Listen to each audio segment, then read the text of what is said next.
nous nous retrouvons dans une situation identique à celle qui était en vigueur en 1941, lorsque le régime de Vichy avait instauré ce système de justice de type section spéciale. Alors, lorsque cette législation avait été instaurée, certaines personnes s'en sont réjouies. Et notamment un officier nazi, Blumenthal, a fait une petite conférence, pas très loin d'ici, pour se réjouir du fait que ces petits Français consentaient enfin à se débarrasser des principes traditionnels qui gouvernent les matières pénales, pénales disciplinaires. Donc, aujourd'hui, vous avez à trancher entre cette jurisprudence dite Blumenthal et puis les libertés fondamentales. C'est aussi simple que cela. Hein. Le courage, c'est de rechercher la vérité et de la dire. C'est assez cocasse, finalement, la situation dans laquelle nous sommes ce matin, puisque c'est tout le système disciplinaire qui est accusé. Et ce sont les avocats qui sont passés devant qui viennent l'accuser. C'est bien, c'est un juste retour des choses et une saine considération des choses grâce à la QPC, dont je rappelle inlassablement, mais ce n'est pas à vous qu'on a rappelé ça, mais il faudrait peut-être le rappeler à encore plus de confrères, que c'est une invention pour remettre un peu d'ordre dans des systèmes qui en ont bien besoin. Bonjour, on est le 13 août 17. Alors, je pense que vous êtes aperçu que la justice dans ce pays fonctionnait très mal, et pour cause, il y a une raison. Donc là, en amont, vous avez eu donc un groupe d'avocats qui sont venus en fin de compte mendier, hein, parce que c'est le vrai qualificatif de ce qui se passe. Ils sont venus donc mendier la possibilité de pouvoir continuer à exercer leur métier en plaidant pour leur client qui ne peut pas se défendre lui-même. Hein. C'est ça l'avocat. Hein. L'avocat, c'est le porteur d'eau du client. Et donc, en fin de compte, qu'est-ce qu'il demande? Il demande tout simplement la liberté à pouvoir s'exprimer. Et la liberté à pouvoir s'exprimer, elle est inscrite dans la Déclaration des droits de l'homme et du citoyen. C'est l'article 11, tout simplement. Donc, en fin de compte, ces avocats viennent demander l'application de l'article 11 de la Déclaration des droits de l'homme et du citoyen. Alors, je vous le donne en mille, évidemment, ils ont été déboutés. La sentence a été rendue au cours du mois de juin, là. Alors, le président du Conseil constitutionnel, comme vous le savez, c'est Laurent Fabius. Je recadre parce que j'ai vu que j'étais un petit peu... voilà. Désolé, je suis tout seul avec mon chat. Oui, mon chat. Il n'y a pas de croquette en plus. Donc, vous voyez, ouais, je sais. Je vais couper, je termine. Donc, vous avez entendu son cri déchirant. Hein, voilà. Alors, donc j'en reviens. Donc, le président du Conseil constitutionnel, Laurent Fabius, qui sort du cercle olivin. Alors, qu'est-ce que le cercle olivin? Parce que quand on s'intéresse à ce cercle-là, on comprend ensuite pourquoi on n'est plus dans une république et pourquoi est-ce que notre justice ne donne pas donc raison à ces malheureuses victimes des vaccins qui sont actuellement pratiqués sur les enfants. Parce que si on avait une justice réellement impartiale, les vaccins seraient, la campagne de vaccination là serait immédiatement interrompue. Donc j'en reviens, le cercle, donc la conférence Olivin, c'est exactement comment elle se nomme. Donc sont sortis de cette conférence Olivin qui se veut donc, si vous voulez, un cercle de pratique de l'oration, c'est-à-dire on vient ici donc pour orater, c'est-à-dire donc pour parler, mais en vérité c'est plus donc pour manipuler. Alors sont sortis de ce cercle Attali, Fabius, Ockrent, Orsena, Frédéric Mitterrand, Montebourg, Elisabeth Huppert, Wörth, Charras, Chevènement, Perben, Antoine, Borber, Power, Alain Bauer, Henri de Gaulle, donc le père de Gaulle, Hervé de Charette, Henri Guy de Panafieux, Bref, alors là mon chat commence vraiment à me faire les gros yeux, donc je coupe, je reviens de suite. Alors voilà, donc je vous présente donc la coupe, donc c'est à cause de celui-là, donc c'est Matoucha, donc très utile sur un voilier, donc pour les rats, quoi. Très sympa, très caractériel, très doux, mais bon, il ne faut pas oublier que le chat rebondit toujours sur ses pattes et qu'il a aussi des griffes. Allez, on va manger.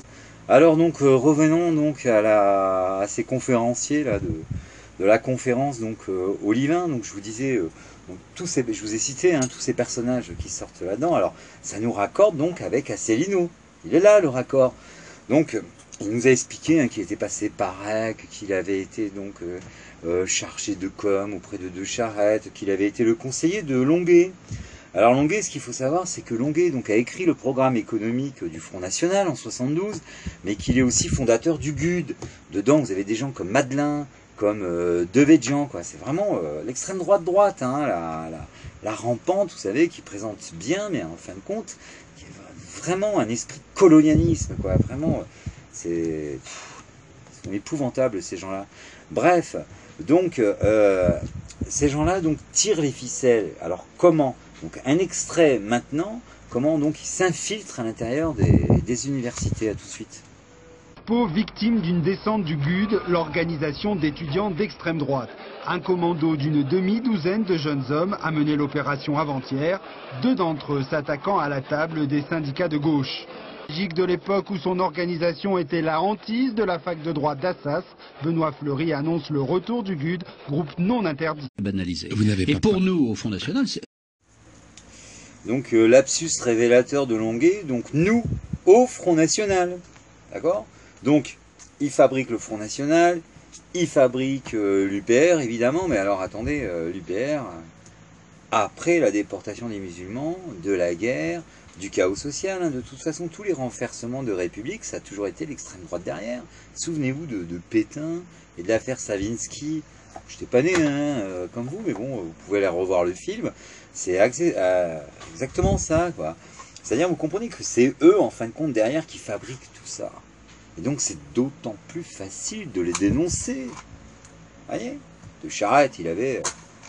De Charette et toutes les casseroles à l'intérieur. Donc, il a pourvoyé en information Asselineau. Donc, Asselineau, il débite, mais il dit pas tout. Et j'ai la preuve, extrait maintenant. On se retrouve de suite, là. Le fruit vénéneux de progrès des sciences cognitives et des sciences humaines tout au long du XXe siècle. Vous savez, les Américains ont recueilli Edward Bernays, qui était le neveu de Freud, que Edward Bernays est l'inventeur de l'indice qui est un livre fondamental, qui s'appelle Propagande, que les États-Unis, qui d'ailleurs a dit c'était le livre de chevet d'Adolf Hitler, enfin de Goebbels. Les États-Unis ont découvert la façon de manipuler les foules. Donc, bien sûr qu'il est au courant donc de l'existence de l'inconscient collectif et de la possibilité de manipuler cet inconscient collectif. D'accord ? Il est au courant aussi de l'existence du cerveau reptilien, puisqu'il n'a cessé de répéter qu'il ne parlait pas au cerveau reptilien, mais qu'il s'intéressait à l'intelligence des Français. Donc, vous savez, c'est toujours le renard, l'histoire du renard avec le corbeau. Je flatte, et comme ça, je t'embrouille, quoi, voilà. Donc, Asselineau, il a quand même une brèche dans son pédigré, là, parce qu'il dit qu'il a un pédigré, carrément. Alors, donc, monsieur Waf Waf, donc de 80 à 83, donc il a disparu. Il ne le dit pas, ça. Donc, il a fait 1 an au Japon, mais il reste encore 2 ans. Et comme par hasard, la conférence Olivian, donc, elle dure donc 2 ans, suivie d'un voyage d'1 an. Bon, bah voilà.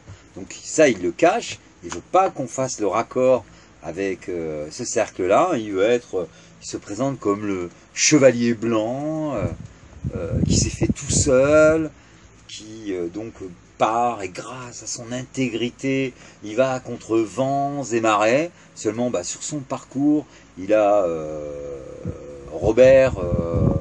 Alain Robert, donc d'Occident, Pasqua, de Charette. Il a fréquenté donc Henri de Panafieux. Il a été donc le chef de cabinet de sa femme. Tout ça, c'est de l'extrême droite. Bon, donc voilà. Donc vous voyez les 300 000 Asselineau. Attendez, vous le savez, je l'ai défendu. Mais quand j'ai commencé, si vous voulez, à comprendre, et juste après le premier tour, parce qu'après le premier tour, il n'a pas eu le discours qu'il fallait avoir. Voilà. Ensuite, si vous revoyez mes vidéos, moi, Asselineau, si vous voulez, président, ensuite je faisais valoir la loi 1905, hein, je l'ai dit bien avant le vote, hein. D'accord, la séparation entre le spirituel et le temporel, point barre, parce que pour moi la France ne peut être que spirituelle à cause de la maladie d'Alzheimer, parce que donc ce cercle, hein, cette combine, hein, écoutez, vous savez, le luciférisme, il a plusieurs filiales. Alors, il a le prieuré de Sion, il a le franc-maçon, il a les Rose-Croix, il a le cercle là, Olivin, il a encore de l'autre côté là-bas, là, le Bohemians Club, il a le Ku Klux Klan, enfin bref.